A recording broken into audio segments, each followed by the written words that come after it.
बिस्मिल्लाहिर्रहमानिर्रहीम। Students, welcome to Mohiuddin Abdul Qadir learning zone. हम chemistry MDCAT UHS lecture number 26 unit 7 chemical equilibrium को start कर रहे हैं। स्टूडेंट्स, इस लेक्चर में हम केमिकल इक्विलिब्रियम का पहला पोर्शन इक्विलिब्रियम क्या है ये देखेंगे और लॉ ऑफ मास एक्शन और उसके रिलेटेड कुछ क्वेश्चंस को डिस्कस करेंगे। So let's start with chemical reaction.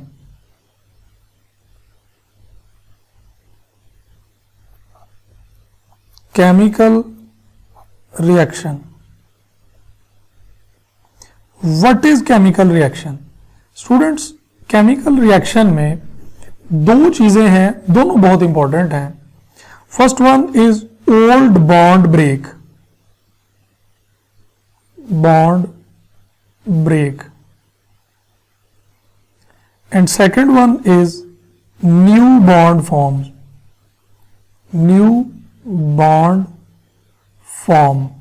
अगर ये दोनों काम होंगे तो हम उस चेंज को एक केमिकल रिएक्शन के तौर पर डिस्कस करेंगे।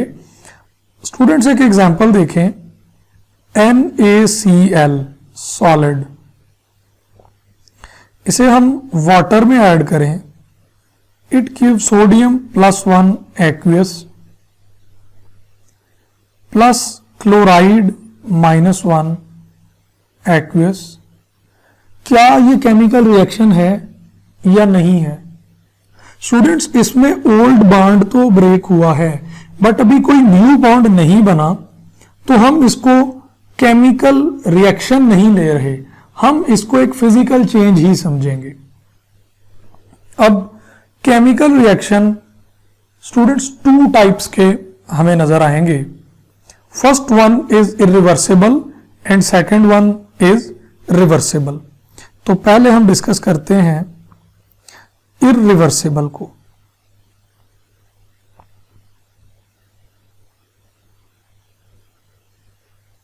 Irreversible reactions.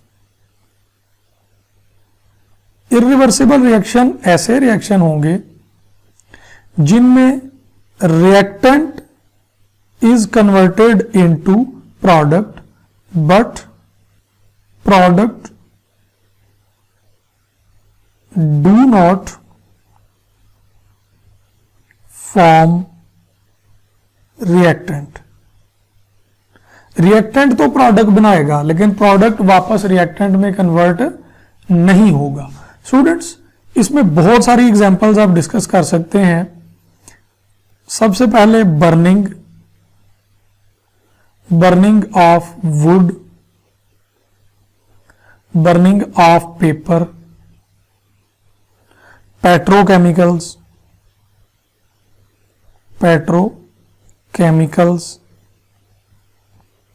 या combustion in excess of oxygen, combustion. ये सारी चीजें ये इरिवर्सिबल हैं, ये एक दफा बर्न हो गई तो ये वापस रीगेन नहीं होती। कुछ और भी एग्जांपल्स लेते हैं जो कॉमन है। 2H2 + O2, electric spark,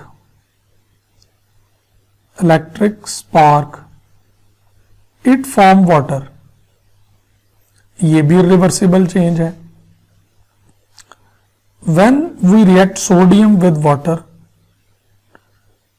to water को मैं ओपन करके लिखता हूं, 2 सोडियम है तो 2 OH मिल गए तो 2 NaOH, और 2 हाइड्रोजन H2 गैस बना गए, ये भी रिवर्सिबल है। NaOH + HCl, it forms NaCl + H2O, neutralisation.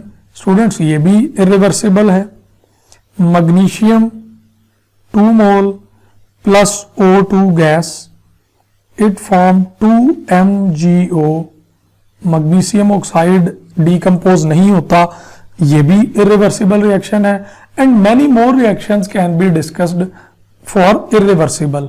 लेकिन यहां पर एक इंपॉर्टेंट चीज ये मेंशन कर दें कि इरिवर्सिबल रिएक्शन में चांस फॉर कंप्लीशन होता है, चांस टू कंप्लीट, चांस है कि वो कंप्लीट हो जाएंगे। लाइक अगर आप बर्निंग ऑफ कैंडल की बात करें या बर्निंग ऑफ मैच स्टिक की बात करें तो ये मुमकिन है कि वो माचिस की जो तीली है वो सारी जल जाए, ये भी मुमकिन है, वो दरमियान में बुझ भी सकती है। लेकिन उसको अगर आप दोबारा स्टार्ट कर देंगे, उसको दोबारा बर्न कर देंगे, करना शुरू करेंगे, तो देयर इज ए चांस कि वो कंप्लीट हो सकती है। Second type is reversible reactions. Reversible reactions,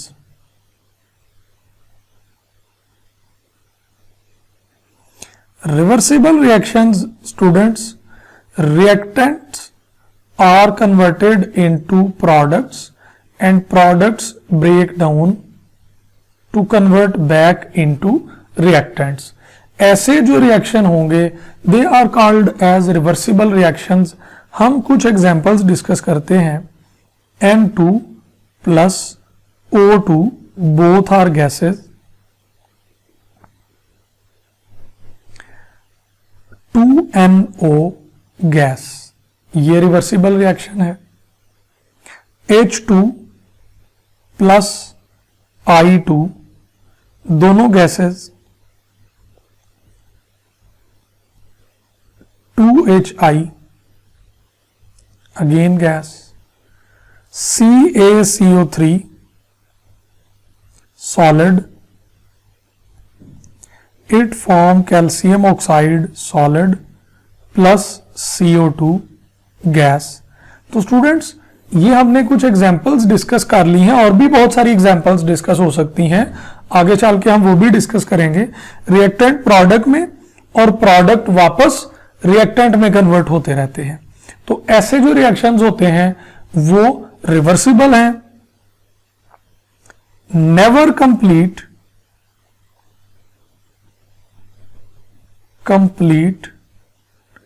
if not disturbed.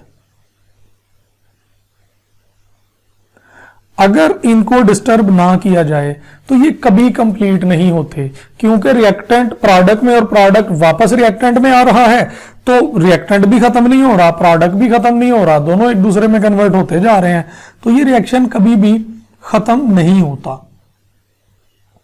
अब अगली बात है, what is equilibrium. What is equilibrium? Equilibrium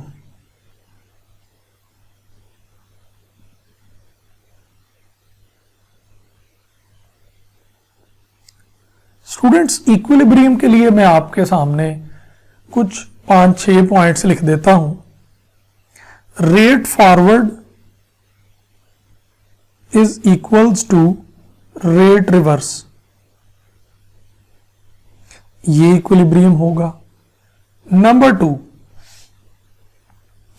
concentration of reactant and product become constant। ना रिएक्टेंट चेंज होगा ना प्रोडक्ट चेंज होगा, ये इक्विलिब्रियम है। स्टूडेंट्स, इक्विलिब्रियम क्लोज वेसल में होता है। क्लोज वेसल, ओपन कंटेनर में नहीं होता, वो भी डिस्कस करते हैं क्यों नहीं होता। फिर ये सिर्फ रिवर्सिबल रिएक्शंस में होता है, रिवर्सिबल रिएक्शंस में। इरिवर्सिबल में इक्विलिब्रियम नहीं होता। Equilibrium is possible in both directions, both directions. इसकी एग्जांपल ये है कि N2 plus 3H2 it forms 2NH3, लेकिन अगर आप इसको रिवर्स कर दें 2NH3 तो ये ब्रेक होके N2 एंड 3H2 बना रहा होगा। तो equilibrium can be written from either side. Next is delta G that is Gibbs free energy, delta G value is 0। जब डेल्टा जी वैल्यू 0 होगी वो इक्विलिब्रियम पर ही होगी। तो ये कुछ इंफॉर्मेशन है about equilibrium. Students, reversible reaction जो है उन पे इक्विलिब्रियम एस्टैब्लिश होता है, लेकिन यहां पर एक बात बड़ी इंपॉर्टेंट है, उसको समझें।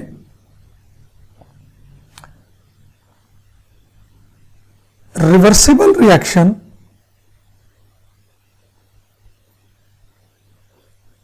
is not always reversible।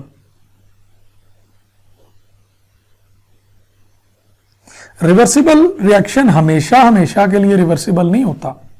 अब दो एग्जांपल्स लें, 2H2 प्लस O2 प्लैटिनम और इलेक्ट्रिक स्पार्क की मौजूदगी में ये रिएक्शन करवाएं, it form 2H2O, gas and liquid। Students, this reaction is irreversible reaction। इस कंडीशन में ये रिएक्शन रिवर्सिबल नहीं होता, लेकिन आप इसी रिएक्शन को एट हाई टेम्परेचर ऑब्जर्व करें। गैस, प्लाटिनियम एट 1500 सेल्सियस, तो 2H2O लिक्विड।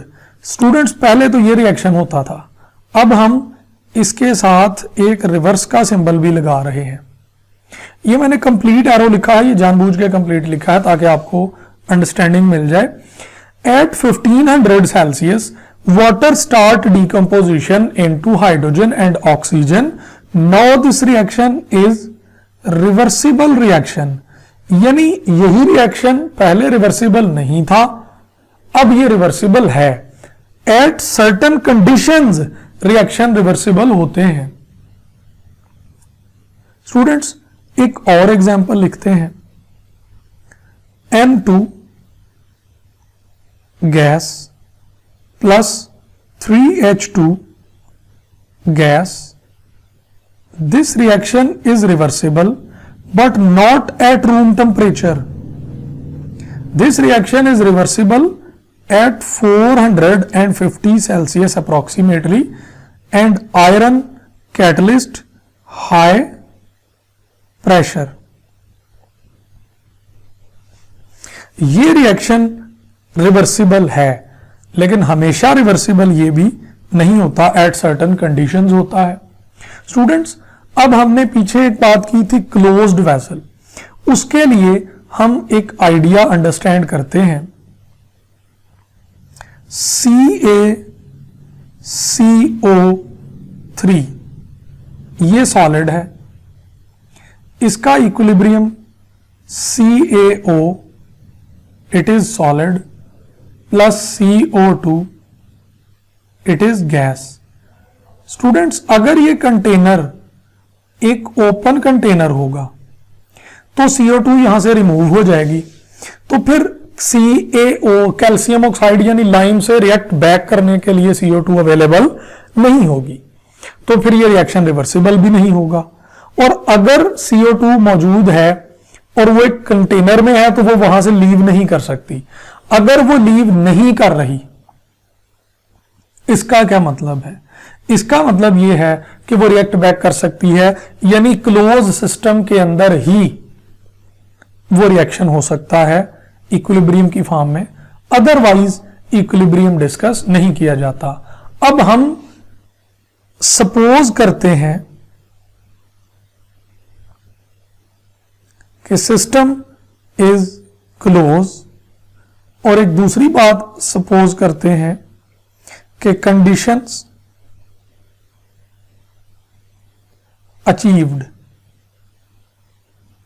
यानी इस चैप्टर में, इस यूनिट में हम ये बहस नहीं करेंगे कि इक्विलिब्रियम कब था कब नहीं है। ये कह दिया कि अगर इक्विलिब्रियम है तो फिर ये जो कंडीशंस इसके लिए डिस्कस की गई हैं ये जरूर मौजूद हैं। स्टूडेंट्स, यहां पर क्लोज की बात हुई तो हम सिस्टम के लिए भी दो तीन बातें कर दें। सिस्टम, स्टूडेंट्स तीन तरह का सिस्टम है। Number one, open system.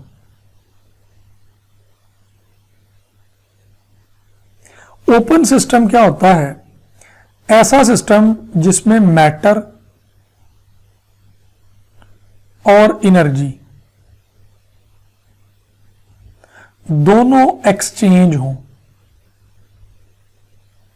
यानी मटेरियल सिस्टम में एंटर हो सकता है, एनर्जी सिस्टम में एंटर या लीव हो सकती है, दोनों matter and energy both can enter in the system and leave the system. ये होता है open system. Second is close system. Close system में no matter but exchange energy, exchange energy, no matter exchange but exchange of energy, यानी matter तो ना leave कर सकता है ना एंटर हो सकता है, लेकिन एनर्जी हो सकता है, कूलिंग की जाए या हीटिंग की जाए, तो ऐसा सिस्टम क्लोज सिस्टम कहलाता है। और स्टूडेंट्स एक टर्म है आइसोलेटेड सिस्टम। आइसोलेटेड सिस्टम में मैटर और एनर्जी इन दोनों में से कुछ भी एक्सचेंज नहीं होता, डू नॉट एक्सचेंज। तो स्टूडेंट्स हम इसमें क्या अज्यूम कर रहे हैं कि मैटर तो लूज या गेन नहीं हो सकता, लेकिन एनर्जी एक्सचेंज हो सकती है। तो फिर इसका मतलब है इक्विलिब्रियम किस में आएगा? एक क्लोज सिस्टम में। अब स्टूडेंट्स टाइप्स ऑफ इक्विलिब्रियम पे आए। Types of equilibrium. तो इक्विलिब्रियम फिजिकल भी हो सकता है, इक्विलिब्रियम केमिकल भी हो सकता है, इक्विलिब्रियम होमोजीनियस भी हो सकता है और हेट्रोजीनियस भी।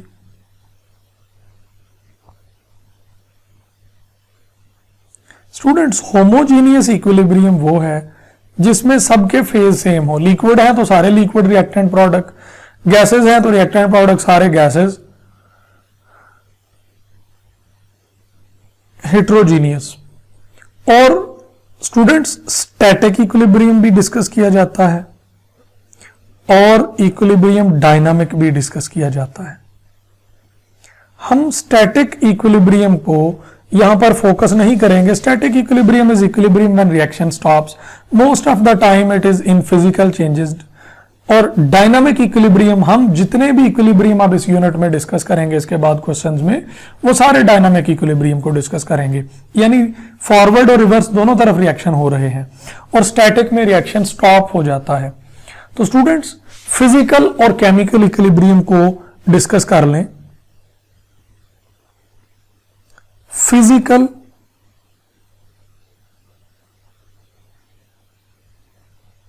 Equilibrium and chemical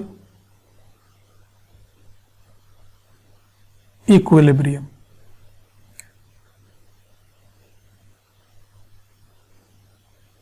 physical and chemical equilibrium.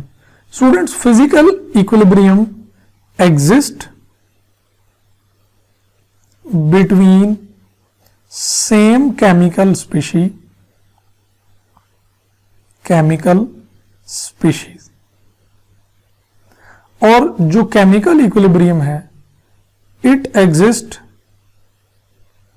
Between different chemical species. अभी हम इनकी एग्जांपल लेते हैं तो ये आइडिया बहुत क्लियर हो जाएगा। Water, solid,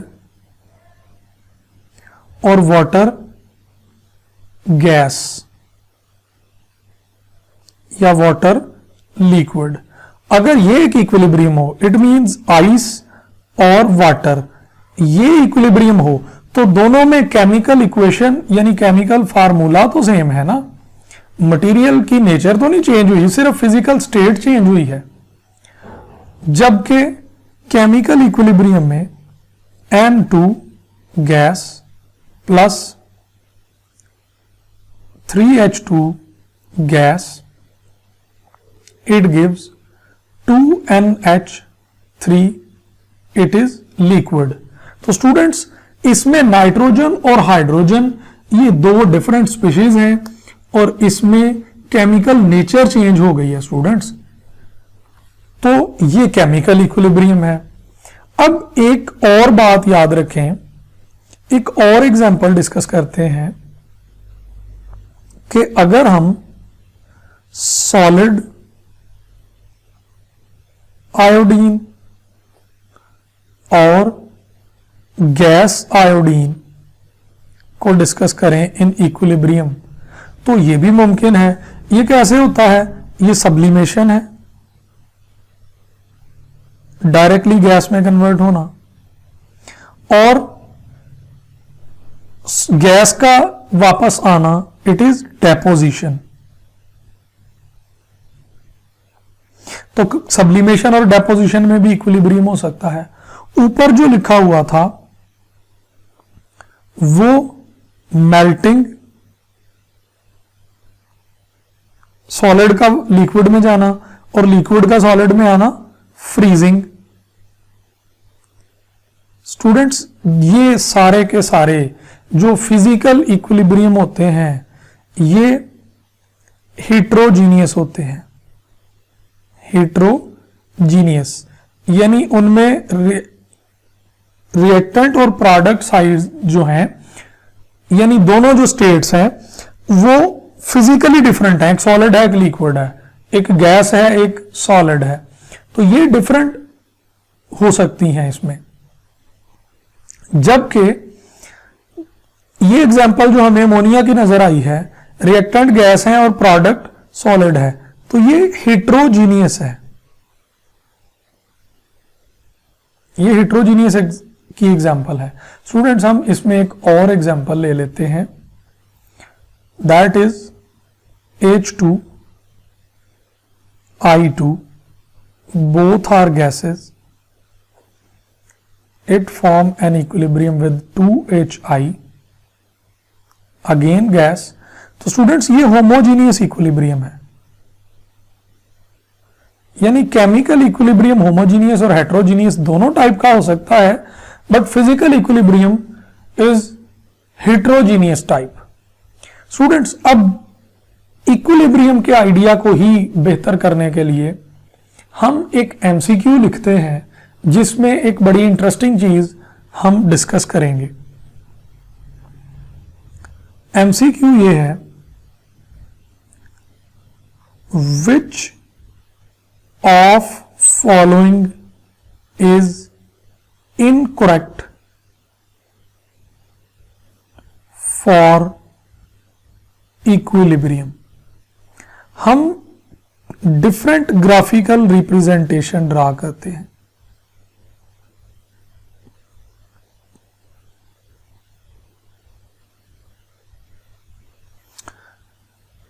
alpha, beta,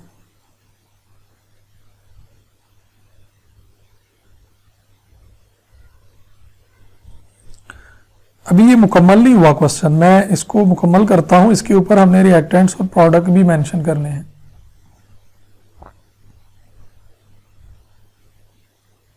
Charlie and delta,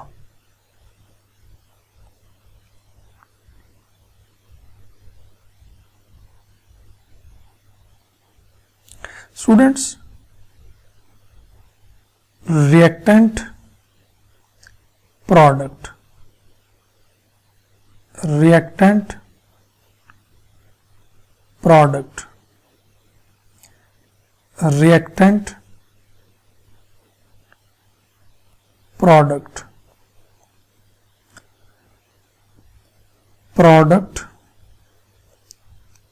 reactant. Students X axis पे सबके लिए टाइम है, वाई एक्सेस पे सबके लिए कंसंट्रेशन है। ये मैं सबके लिए नहीं मेंशन कर रहा, अब क्वेश्चन मुकम्मल हो गया। Which is incorrect for equilibrium. Students incorrect for equilibrium क्या है, इसके लिए थोड़ी सी बात करें। जो फॉरवर्ड रिएक्शन होगा उसका reactant concentration decrease with time and rate decrease with time, और जो रिवर्स रिएक्शन होगा उसमें रिएक्टेंट कंसंट्रेशन, लेकिन अगर आप प्रोडक्ट को देखें ना, इसमें रिवर्स की बजाय फॉरवर्ड में रिएक्टेंट कम हो रहा होता है और रेट कम हो रहा होता है। लेकिन इसके साथ साथ ये भी तो देखें कि जब रिएक्टेंट कम हो रहा होगा तो प्रोडक्ट ज्यादा हो रहा होगा। स्टूडेंट्स जब प्रोडक्ट बढ़ेगा तो फिर रिवर्स रेट बढ़ना शुरू कर देता है। तो सिर्फ यहीं तक अगर आप रहें तो आप इस क्वेश्चन को देख लेंगे कि रिएक्टेंट कम हो रहा है और प्रोडक्ट बढ़ रहा है। लेकिन ऑप्शन अल्फा अगर आप देखें तो उसमें रिएक्टेंट बढ़ रहा है और प्रोडक्ट कम हो रहा है।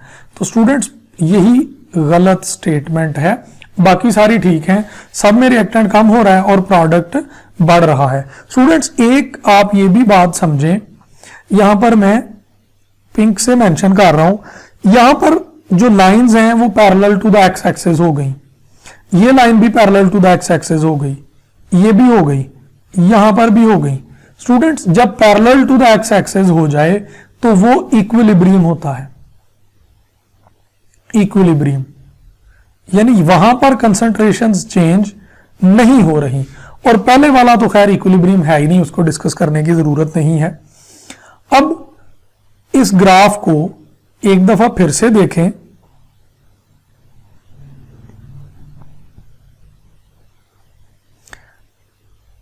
Temperature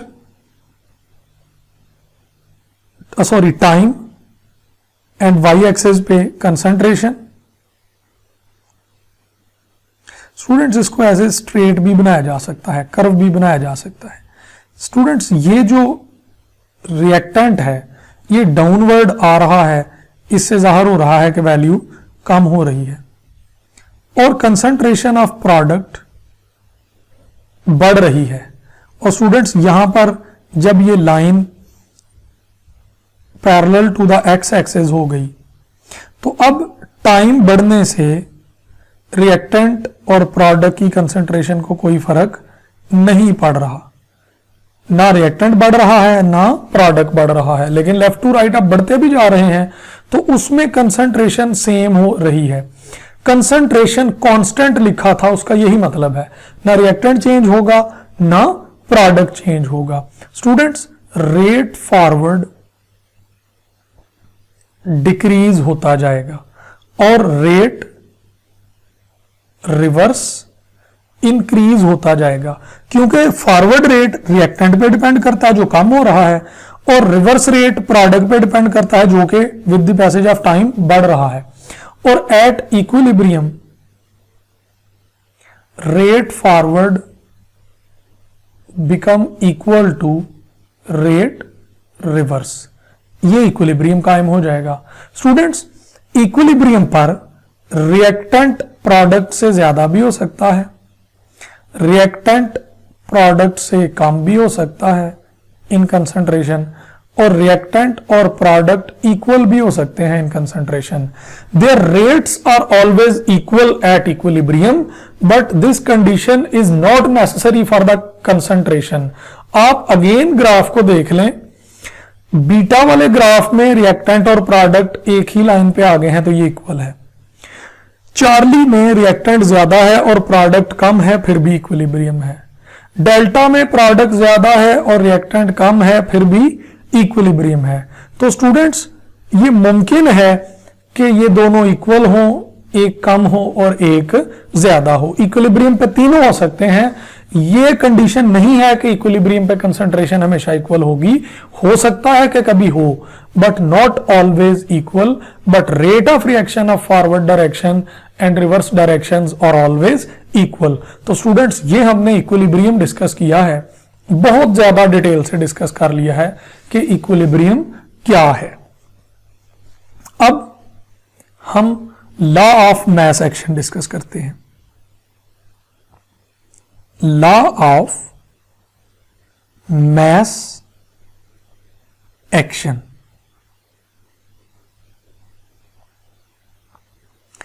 students, it's very simple. Definition क्या है?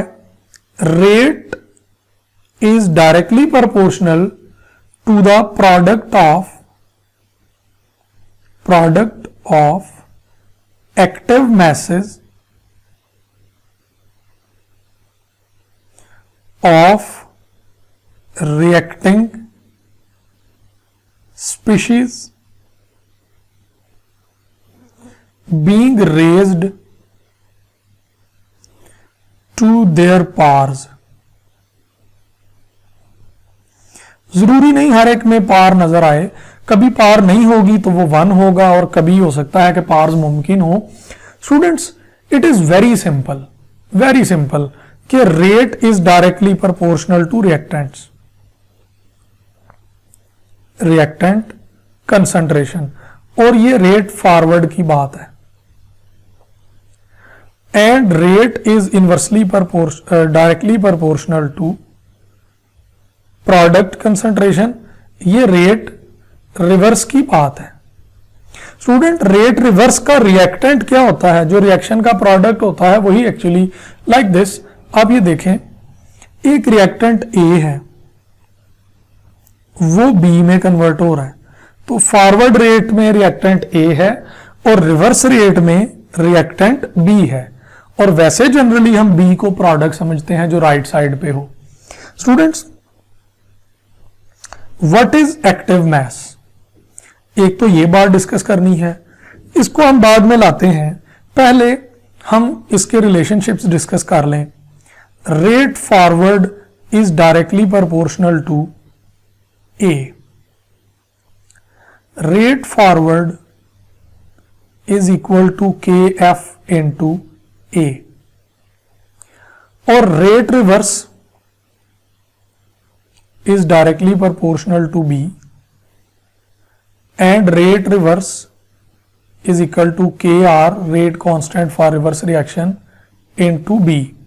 Students, at equilibrium rate forward is equal to rate reverse, तो हम फॉरवर्ड और रिवर्स की वैल्यूज लिख देते हैं। फॉरवर्ड की वैल्यू है Kf इंटू ए और रिवर्स की वैल्यू है Kr इंटू बी। अगर आप दोनों कॉन्स्टेंट्स एक ही तरफ ले जाएं, के एफ ओवर के आर, तो A over concentration of B. Students, A reactant है और बी प्रोडक्ट है। के एफ ओवर के आर, इसको आप के सी लिख देते हैं और ए को आप लिख रहे हैं, ये बी ओवर ए होना चाहिए, B over A. Product concentration over reactant concentration. और स्टूडेंट्स, एक और अगर आप लिखें, generally A moles of A and B moles of B, they form C moles of C and D moles of D. जो पीछे ए बी सी लिखे हैं स्टूडेंट्स, ये इनकी पार बना दिए जाते हैं।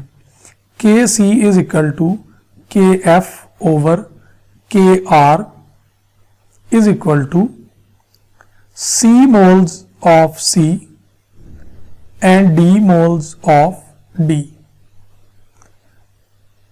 A moles of A because both are reactant and B moles of B. Students, उसमें हमने लिखा था it is the product of active mass of reacting species. तो C और D इन दोनों का प्रोडक्ट का मतलब है दोनों को मल्टीप्लाई करें, being raised to their pars. Students ये ऑब्जर्व करें, ये हिस्सा it is equilibrium constant, equilibrium constant, और ये जो सेकेंड पार्ट है इसका, this represent equilibrium position, equilibrium constant and equilibrium position. Students अब हम कंसंट्रेशंस के लिए और प्रेशर के लिए अगर गैस फेज में रिएक्शन हो तो उनके लिए most of the time pressure units के साथ इक्विलिब्रियम डिस्कस किया जाता है, यानी प्रेशर मेजर किया जाता है। गैस के लिए moles per DM cube major करना थोड़ा मुश्किल है। पहले एक्टिव मास डिस्कस कर लें, फिर उसके लिए बात करते हैं। What is active mass? Active mass, students, it is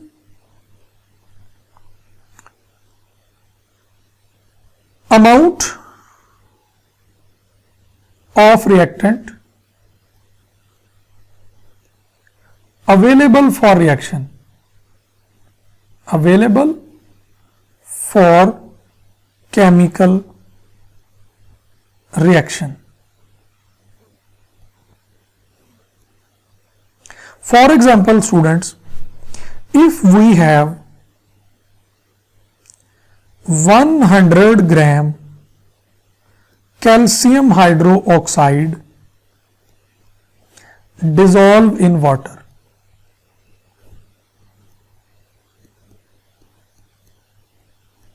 तो यहां पर दो बातें बहुत इंपॉर्टेंट हैं। क्या ये 100% डिसॉल्व होता है कि नहीं? 100% सॉल्युबल और नॉट?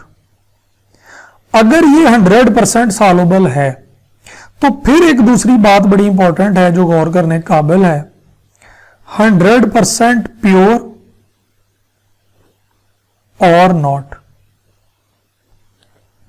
स्टूडेंट्स, कैल्शियम हाइड्रोक्साइड 74 ग्राम होंगे तो 1 मोल होगा, यानी 100 ग्राम मोर देन 1 मोल है। अगर वो 100% सॉल्युबल हो जाता है, अब चले 100 ग्राम की बजाय स्टूडेंट्स हम 74 ग्राम ही ले लेते हैं ताकि कंफ्यूजन खत्म हो जाए। 74 ग्राम अगर वो सारा डिसॉल्व हो जाता है तो फिर 1 मोल कैल्शियम पॉजिटिव 2 आयन मौजूद होंगे और 2 OH नेगेटिव 2 मोल OH नेगेटिव आयन मौजूद होंगे। स्टूडेंट्स, ये इनकी एक्टिव मैसेज हैं, ये एक्टिव मैसेज हैं कि 1 मोल कैल्शियम और 2 मोल OH नेगेटिव ये अवेलेबल फॉर रिएक्शन है, लेकिन ये तो सपोज्ड ही हो सकता है क्योंकि 100% सॉल्युबल सारी चीजें नहीं होती, कुछ हो भी जाती हैं। अगर वो हो भी जाए तो 100% प्योर तो नहीं होती। अगर वो 100% प्योर नहीं है तो इसका मतलब है एग्जैक्टली 1 मोल कैल्शियम आयन वहां पर नहीं होंगे, एग्जैक्टली 2 मोल कैल्शियम हाइड्रोक्साइड आयन नहीं होंगे, वो उससे कुछ लेस होंगे। तो एक्टिव मास जो गिवन वैल्यू है यानी 1 मोल उससे कुछ कम होगी। बट इन दिस यूनिट हम सपोज करते हैं कि जितना ऐड किया है वो सारे का सारा ही एक्टिव मास है, हम उसको थ्योरेटिकली एक्टिव मास ही ले रहे हैं, प्रैक्टिकली एक्टिव मास थोड़ा सा कम होता है। और स्टूडेंट्स, एक्टिव मास के लिए आपको मैं ट्रिक्स बता दूं। Active mass at constant temperature,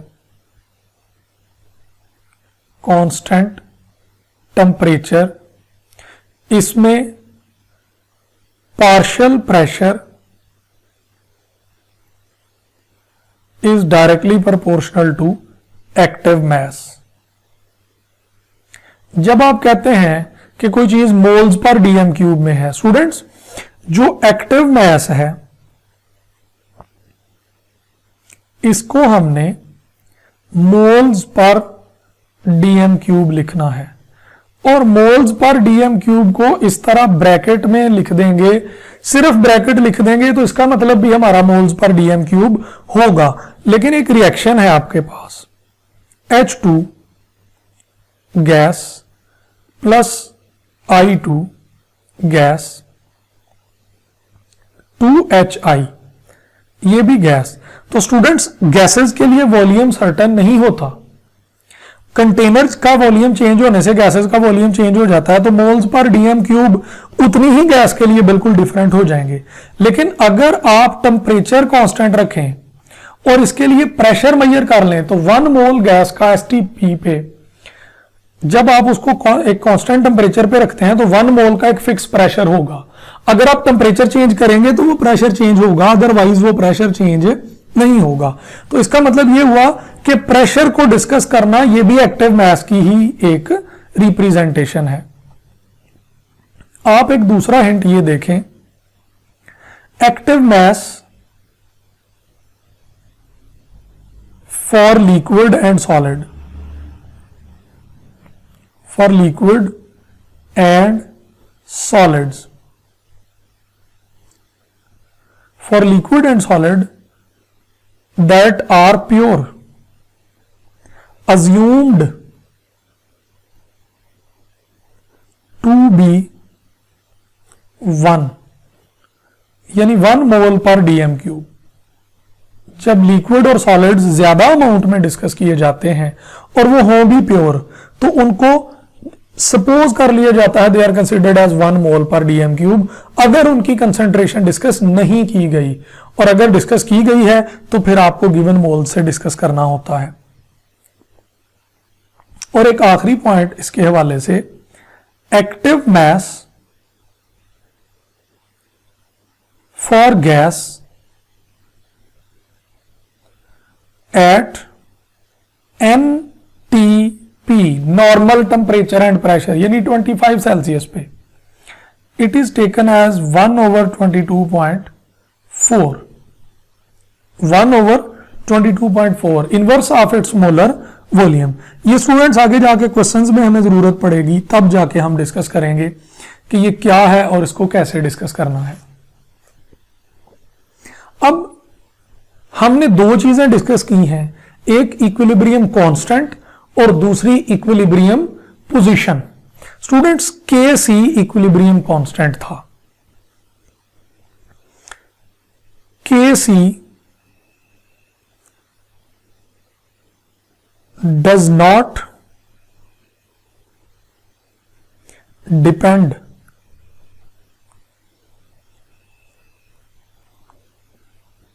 on initial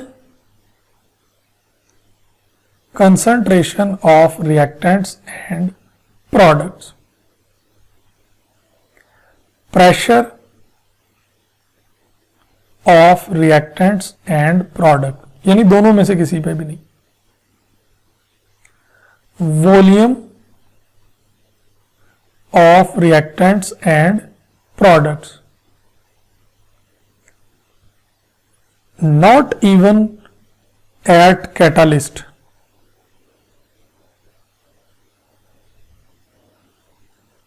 or not even presence of inert gas. Students जब इनर्ट गैस की बात करेंगे, हम कुछ क्वेश्चंस इस यूनिट में आगे जाके लेके आएंगे, तो तब आपको आइडिया मिलेगा कि इनर्ट गैस का आइडिया क्या है। यहां पर मैं इसकी डिटेल नहीं लाना चाहता। Kc इन चीजों पर डिपेंड नहीं करता। अब Kc फिर किसी चीज पर डिपेंड भी करता होगा। Kc depend on 2 things. First one is temperature. Students temperature के हवाले से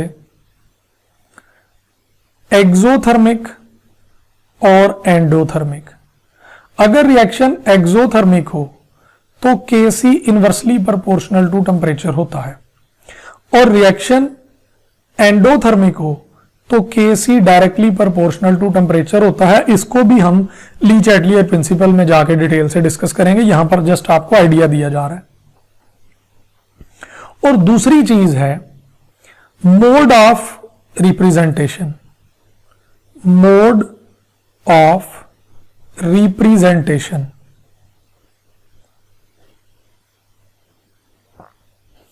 ऑफ रिएक्शन। इसका आइडिया आपको देता हूं। If we have A B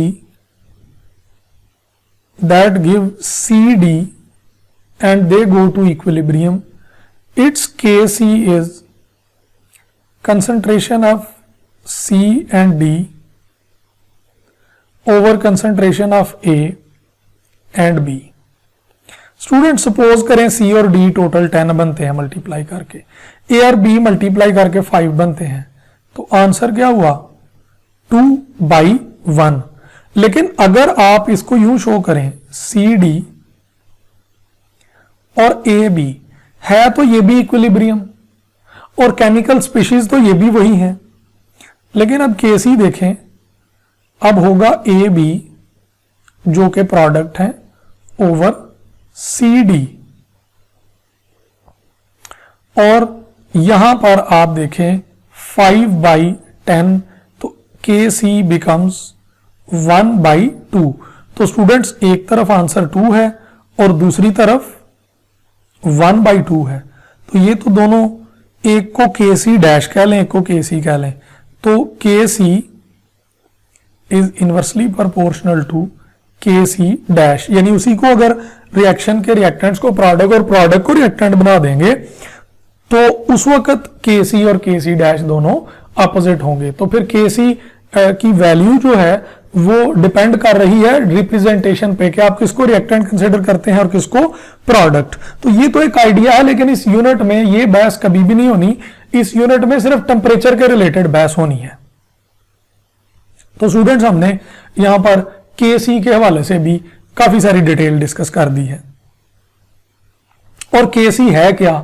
it is a ratio of product over reactant, equilibrium constant Kc, it is a ratio of molar concentration of product and molar concentration of reactants। Students ये हमने एक idea इसके हवाले से discuss कर दिया है। अब इससे भी आगे चलते हैं और आगे जाके एप्लीकेशंस ऑफ केसी पे डिस्कशन करते हैं। Applications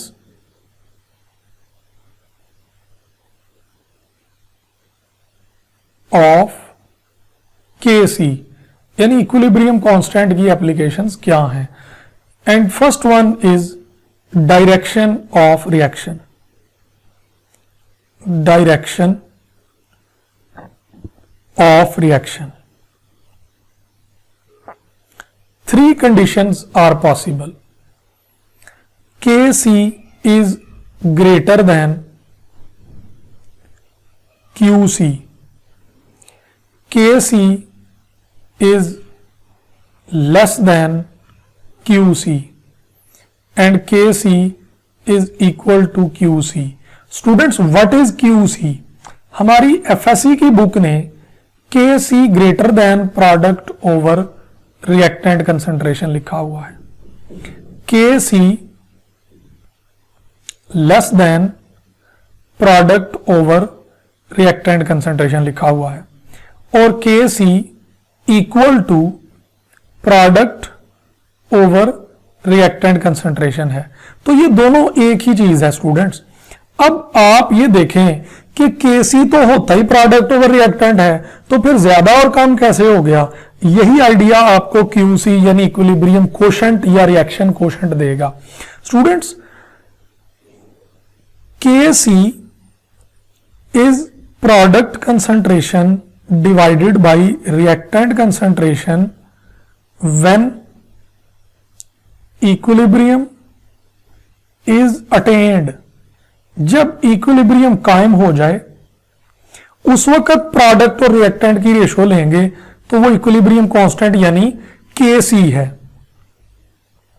at any time other than equilibrium, other than equilibrium, अगर आप प्रोडक्ट ओवर रिएक्टेंट लेते हो then it is QC यानी इक्विलिब्रियम एक रिएक्शन है, उसका इक्विलिब्रियम 10 मिनट के बाद कायम होता है, तो आप उसकी वैल्यूज को 10 मिनट से पहले यानी 5 मिनट पर ही प्रोडक्ट ओवर रिएक्टेंट कर दें तो डेफिनेटली केसी और वो रेशो दोनों डिफरेंट रेशोज होंगी ना।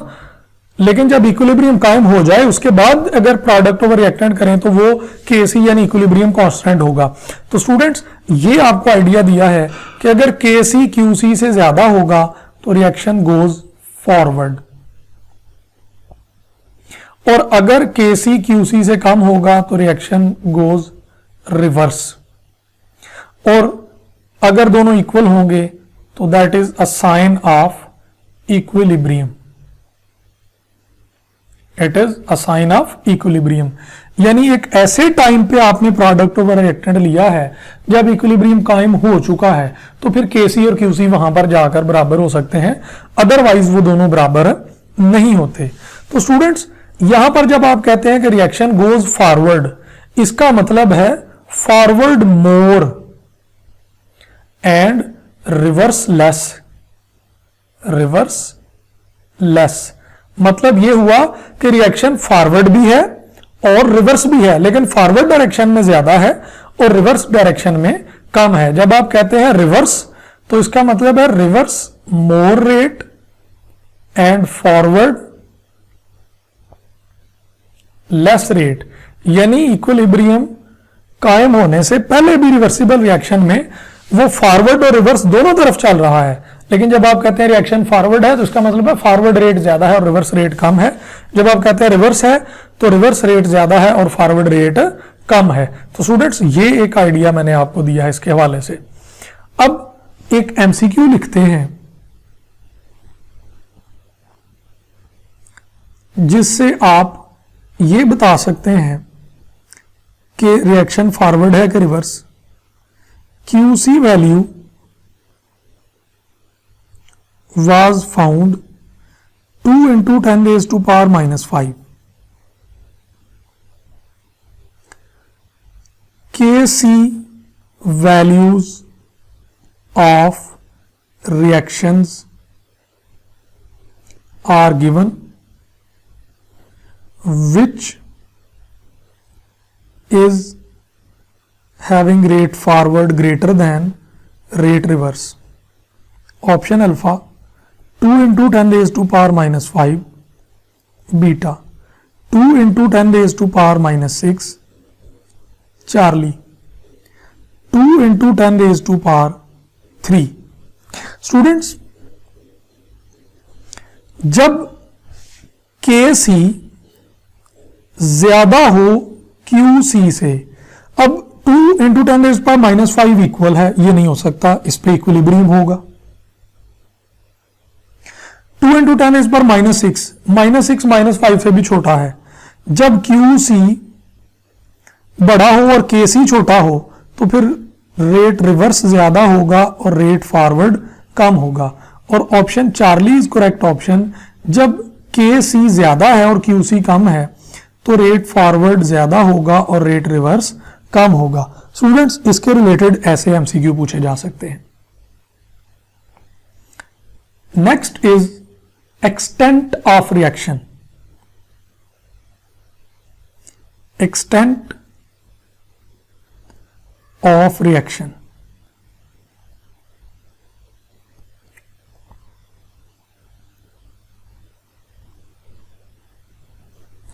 extent of reaction के लिए students let start with an MCQ और उसके बाद हम एक्सप्लेन करेंगे और बाद में उस MCQ का हम आंसर ढूंढने की कोशिश करेंगे। Dash reaction give maximum products, maximum products. Dash give reaction give maximum product, KC values of reactions are given and KC values are 10 raised to power minus 10 beta, 10⁻⁻5 Charlie, 0.1 and delta 10⁻15 which give maximum product। Students इसके related बहुत सारे question और भी पूछे जा सकते हैं। Question number 2, more time of equilibrium, less equilibrium time, ये किसके लिए आएगा। 4, मिनिमम प्रोडक्ट किसका है। क्वेश्चन 5, स्टेबल प्रोडक्ट किसका है। 6, स्टेबल रिएक्टेंट किस रिएक्शन में है। स्ट्रॉन्ग बॉन्ड ऑफ प्रोडक्ट किसके हैं। स्ट्रॉन्ग बॉन्ड ऑफ रिएक्टेंट किस ऑप्शन में है। तो इन्हीं एक ही क्वेश्चन पे देखें मैंने कितने सारे क्वेश्चन बना दिए। स्टूडेंट्स इन सारे सवालों का जवाब समझने के लिए कौन मैक्सिमम फॉरवर्ड होगा, कौन मिनिमम फॉरवर्ड होगा, ये भी क्वेश्चन देखें। मैक्सिमम फॉरवर्ड और question number 10, minimum forward which may be complete, which can never be complete. Students ये मैंने बहुत सारे क्वेश्चंस इसके लिए लिख दिए हैं। एक ही क्वेश्चन है, ऑप्शंस 4 हैं, लेकिन उसके साथ क्वेश्चन कितने सारे रिलेटेड हैं। तो इस आइडिया को समझने के लिए अब यहां पर हिंट नोट करें। KC वैल्यू वेरी लार्ज और KC value very small. Students हम KC वैल्यू के लिए कुछ चीजें डिस्कस करते हैं, फिर एग्जांपल्स पे आएंगे। जब KC वैल्यू बहुत लार्ज होगी तो इसका मतलब है कि मोर प्रोडक्ट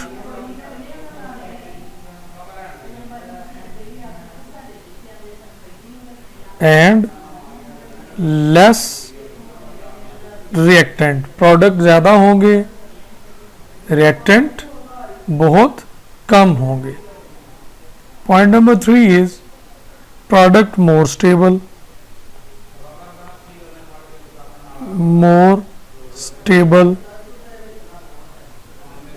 और इसके opposite reactant less stable.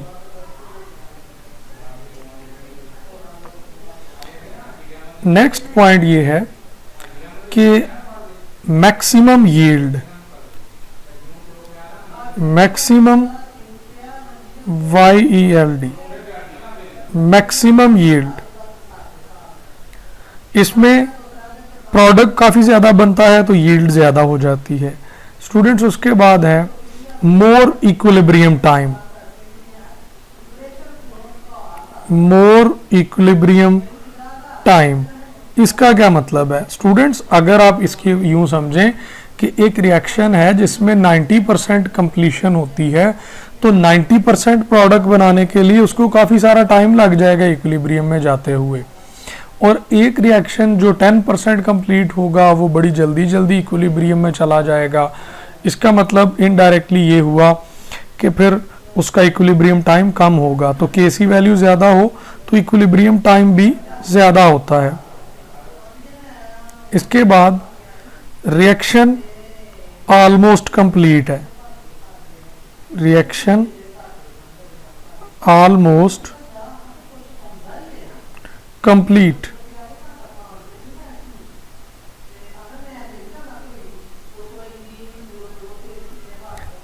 Students दो इसमें पॉइंट और भी मैं आपको नोट करवा देता हूं, जिनमें से एक ये है कि बॉन्ड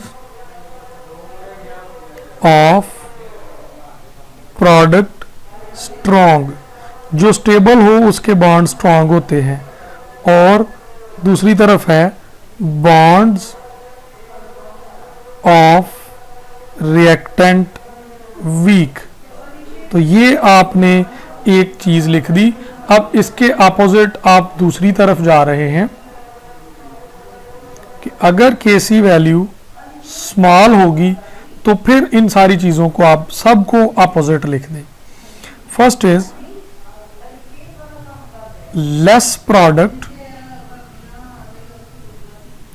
मोर रिएक्टेंट। ये लेस प्रोडक्ट और मोर रिएक्टेंट का मतलब है कि इक्विलिब्रियम में प्रोडक्ट कम होंगे और रिएक्टेंट ज्यादा होंगे।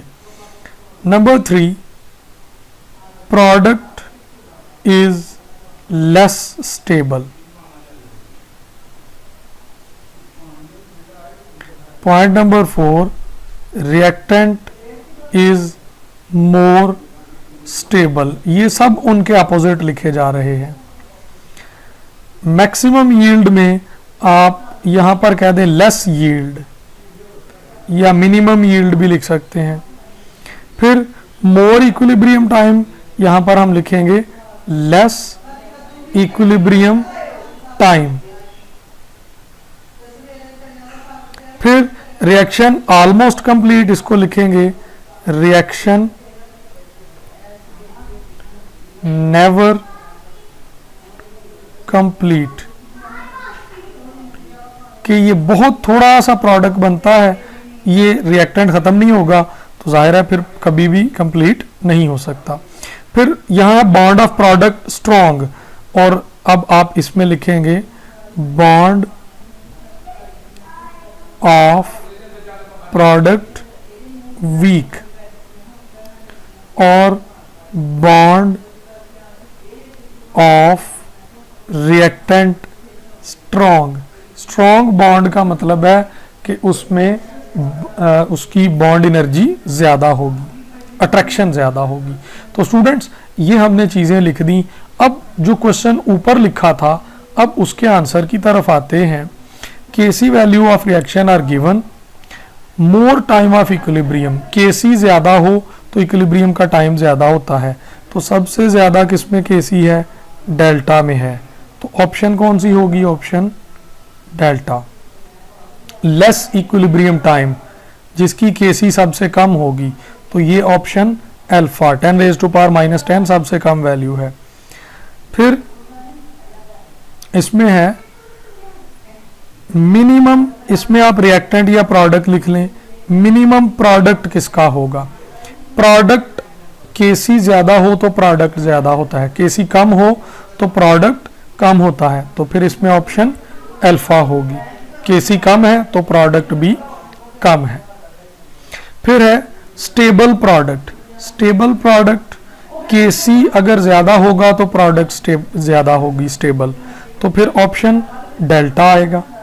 स्टेबल रिएक्टेंट किसका आएगा? ऑप्शन अल्फा का। स्ट्रॉन्ग बॉन्ड ऑफ प्रोडक्ट किसके होंगे? जिसका प्रोडक्ट ज्यादा होगा, जिसकी केसी वैल्यू ज्यादा होगी, तो केसी वैल्यू ज्यादा डेल्टा की है। स्ट्रॉन्ग बॉन्ड ऑफ रिएक्टेंट, जिसमें रिएक्टेंट ज्यादा होगा, केसी कम होना चाहिए, तो ऑप्शन अल्फा होगा। मैक्सिमम फॉरवर्ड कौन जाता है? जिसमें केसी ज्यादा हो। केसी ज्यादा किसका है? डेल्टा ऑप्शन का। और मिनिमम फॉरवर्ड ये होगा अल्फा ऑप्शन का। तो ये बहुत सारे क्वेश्चन स्टूडेंट्स हमने इसी मेथड से सॉल्व कर दिए हैं। तो हम अब दो एग्जांपल्स देखें। अब वेरी हाई वैल्यू और वेरी लो वैल्यू की एग्जांपल लेते हैं। If we have 2 moles of ozone,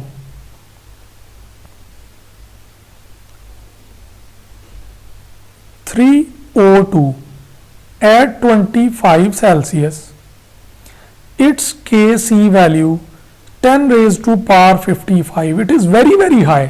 इसका मतलब है कि ओजोन ना होने के बराबर है, मिनिमम रिएक्टेंट है, मैक्सिमम प्रोडक्ट है, काफी सारा टाइम लग जाना है इक्विलिब्रियम पे, और बाकी ऊपर वाले सारे क्वेश्चन इसके सारे लेट किए गए। यानी रिएक्शन मिक्सर में ज्यादा से ज्यादा प्रोडक्ट है, इसका मतलब है प्रोडक्ट मोर स्टेबल। जो ज्यादा स्टेबल है रिएक्शन उसकी तरफ चला जाएगा, यानी प्रोडक्ट की तरफ ज्यादा प्रोडक्ट होंगे। और अगर आप 2HF F2 plus I2 discuss करें और इसकी Kc वैल्यू 10⁻⁻13 है एट 2000 सेल्सियस, इतने ज्यादा टेम्परेचर पे, इसका मतलब है HF फॉरवर्ड बहुत कम जाता है, बहुत ज्यादा टेम्परेचर पे हीट करें तो HF डिकम्पोज होकर F2 और I2 बनता है। इसका मतलब है कि रिएक्टेंट मोर स्टेबल, जो ज्यादा स्टेबल है, इक्विलिब्रियम उसकी तरफ रहेगा, फिर वो प्रोडक्ट की तरफ बहुत ही कम जाएगा। तो स्टूडेंट्स आई होप सो कि आपने एमसीक्यू से ये आइडिया ले लिया है और इन क्वेश्चंस को आप समझ जाएंगे। और अगर मॉडरेट वैल्यू ऑफ केसी होगी तो students moderate value of KC के लिए sufficient amount of reactants and sufficient amount of products, और लेकिन उसमें फिर आप कोई क्वांटिटेटिव वैल्यू डिस्कस नहीं कर सकेंगे, यानी रिएक्टेंट और प्रोडक्ट की कंसंट्रेशन तकरीबन इक्वल होंगी, ज्यादा कम हो सकती हैं लेकिन बड़ी क्लोज वैल्यू होंगी। समझे एक अगर 55 है तो दूसरा 45% होगा, इस तरह से, यानी करीब करीब वैल्यूज होंगी। अब हम आखिरी हिस्सा इसका डिस्कस करने जा रहे हैं, that is units of KC. Units of KC. Students units of KC के लिए हम क्वेश्चन से स्टार्ट करते हैं। एक क्वेश्चन से हम इसको डिस्कस कर सकते हैं, या इसको एक और फॉर्म में लिख देता हूं कि इसके एमसीक्यूज कैसे कैसे बनाए जा सकते हैं। हम एक क्वेश्चन लिख रहे हैं, पहले मोल पर mole DM cube units of KC reaction is option alpha H2 plus F2 2HF,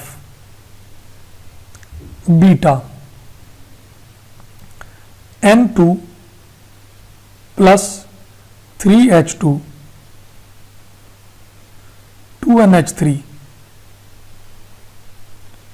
Charlie PCl5 it give PCl3 and Cl2, and delta option is O2 plus 2SO2 it give 2SO3। किस equation के units हैं वो? Students it is very simple. ये अब आपको units के लिए मैं ट्रिक बता रहा हूं। वो ट्रिक क्या है? के सी के units moles per DM cube, इसकी पावर बना दो delta N. What is this delta N?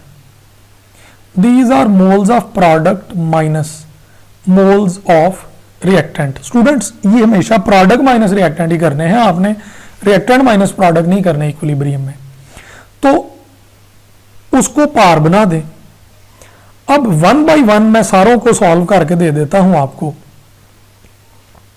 यहां पर देखें कि पहला इक्वेशन अल्फा वाला, अगर डेल्टा एन की वैल्यू 0 लगाई जाए तो जिसकी वैल्यू 0 हो जाए वो सारा कुछ क्या हो जाता है? 1। तो 1 तो कोई यूनिट नहीं होता, इसका मतलब है अल्फा के कोई यूनिट ही नहीं। अगर बीटा को देखें तो प्रोडक्ट कितने हैं? 2 और रिएक्टेंट कितने हैं? 3 एंड 1, टोटल कितने हो गए? 4। तो ये पावर कितनी होगी? -2। अगर मोल्स पर डीएम क्यूब की पावर -2 हो जाएगी तो ये हो जाएगा पर मोल स्क्वायर, और DM cube 6 time, DM 6 time positive. अगर आप PCl5 के लिए लें तो प्रोडक्ट 2 मोल है और रिएक्टेंट 1 मोल है, तो आंसर इज 1। तो मोल्स पर डीएम क्यूब इसके यूनिट हो गए, moles per DM cube.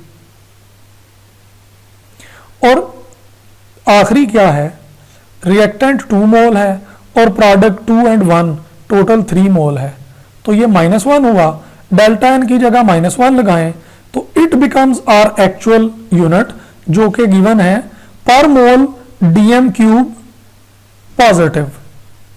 Students ये बन जाएगा per mole and DM cube positive 3 है ये, तो ऑप्शन कौन सी हो जाएगी, ऑप्शन डेल्टा। तो स्टूडेंट्स क्वेश्चन इस तरह आ सकता है कि यूनिट्स गिवन है, इक्वेशन बताएं, इक्वेशन गिवन है, ऑप्शंस में से यूनिट सेलेक्ट करें। तो सबसे आसान और शॉर्टकट मेथड क्या है, शॉर्टकट मेथड ये है कि मोल्स पर डीएम क्यूब की पावर डेल्टा एन कर दें, अदरवाइज वो दूसरे जो बुक वाला मेथड है वो बड़ा लॉन्ग मेथड है, बहुत ज्यादा टाइम लग जाएगा और उसमें गलती का चांस भी बहुत ज्यादा होगा। तो यहां पर फिर 3 कैटेगरीज भी डिस्कस कर लें। पहली कैटेगरी ये है when delta N value is 0 then no units. Second category when delta N value is greater than 0 and third category when delta n value is less than 0। Students इसको positive और negative भी कह सकते हैं, delta N value positive और delta N value negative, ये भी discuss की जाती हैं। इन दोनों के लिए यूनिट्स होंगे, इन दोनों के लिए यूनिट्स होंगे, और यूनिट्स क्या होंगे उसको कैसे सॉल्व करना है उसकी ट्रिक आपको बता दी है। मोल्स पर डीएम क्यूब उसकी पावर क्या बना देनी है, डेल्टा एन। इस तरह से आप यूनिट्स सॉल्व कर सकते हैं।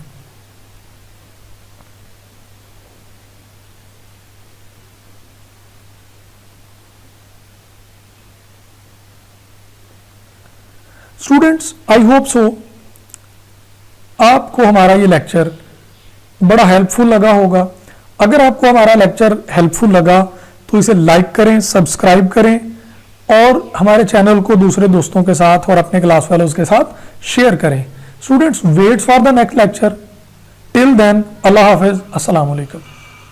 Wait for the next lecture, till then अल्लाह हाफिज, अस्सलाम वालेकुम।